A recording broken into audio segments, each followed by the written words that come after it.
This is Day or Night Exotics TV. I'm Dill tonight.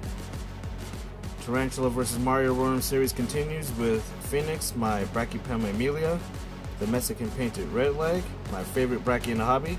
See if she'll take down this Mario Worm.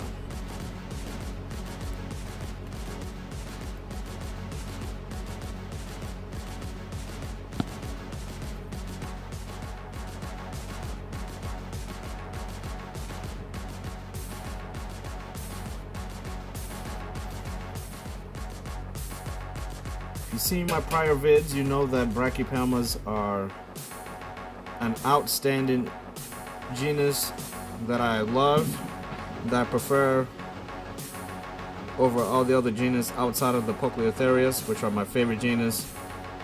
And this one, as you can see, is just one of the best looking Brachypelmas you can actually get out there, and they're very affordable if you get them as slings. You get a little pricey as adults. This one is around 4 inches long. Very gluttonous. These guys eat like monsters, but they don't look like monsters. They're actually very beautiful Mexican species. And as this Mario Worm is going to find out, there's no escaping a Brachypelma. If she doesn't get it now, she'll definitely get it later. Let's help her out a little bit. These guys are fully capable of taking down a ton of prey at the same time. She don't seem to be interested in that guy. But what I love about these guys is obviously the beautiful head pattern on there, that triangle head pattern. Very golden color. This one's actually is pretty much about to go into pre-molt. Once Brachypelmas get to this size, pre-molt can take sometimes up to 6 months to a year, even longer, depending on what species of the genus it's in that you have. This one in particular molts regularly. Hasn't molted in a while, but the colors are a lot more dull than they actually look after they molt. The orange you see there is usually a very nice mix between a red, orange, and a pinkish color. Fresh out of a molt, then it kind of turns into a nice, good, solid orange, much like the B. bomi. The reason why I love this tea more than all the other Brachypelmas is, like I said, that triangle head on the carapace. That triangle is just gorgeous. It contrasts really nice with the rest of the tea, but also blends in real nice. And you look at the carapace here, just a nice coloration of the hairs. This particular tea is not a hair kicker. You can see all the hairs on the rump. Not a hair kicker. This is one of the Brachypelmas I would handle. It's a very, very good beginner tea. If you're a beginner and you want a Brachypelma, this is an awesome one to go with. It's not as expensive as the B. smithi or the B. bomi if you find them from the right dealers, but at the same time they're not as readily available as those two, so it's kind of a weird little contrast. I actually got this one from a pet store, and if you haven't been with my channel from the beginning, quick story with this one. This tarantula, the very first night I got it, broke one of its legs. She was climbing up and got one of her legs caught awkwardly in the enclosure, and actually it just broke really quick.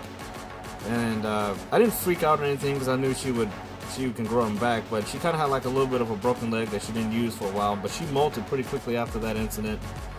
And then after that, I knew her molting would either go two ways. She'll just molt regularly, or there'll be an issue, and there was an issue when she molted. I ended up having to assist her with getting her out of her molt.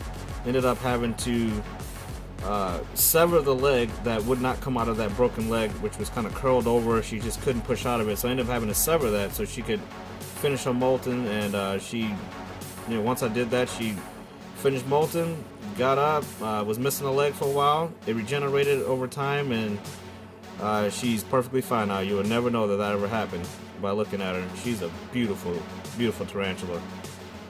Very gluttonous, and like I said, that other Mario Worm better enjoy his time in there because it won't be alive in the morning. She will go after it. This time of year, during the cold weather season, almost all my tarantulas seem to slow down with their feedings, but once spring pops up, that rump is going to get really huge, and again, she's probably not eating as much because she's about to go into a pre-molt, and it's going to be cool to see her get some new clothes on her and get some you know, a bigger size to her. After this next molt, she's going to be going into another enclosure. I'm actually going to be straying away from these critter keepers. Over time, I've liked them, but here recently, there's something about them that's just kind of irritating me. I don't know what it is about it, but I kind of like tanks for them better. Ever since I put my Acanthoscurria geniculata in the tank here, and I'll show you guys. Back there in the back, you can see that she's in a 10-gallon tank with the skull over there, and that's my Acanthoscurria geniculata scarlet there.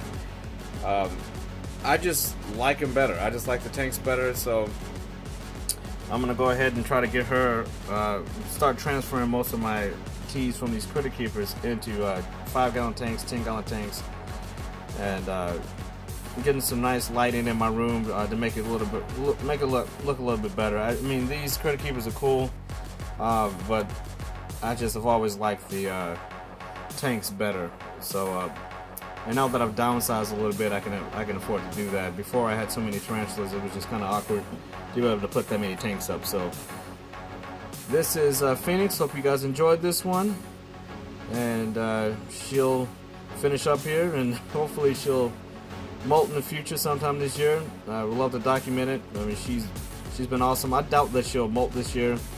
If she does, it'll probably be around fall, maybe early winter. Hopefully she does, but if she doesn't, she'll definitely make every feeding video I put her on. She's just awesome. Thanks for watching this one, guys. Take care. Be safe out there. See you next time.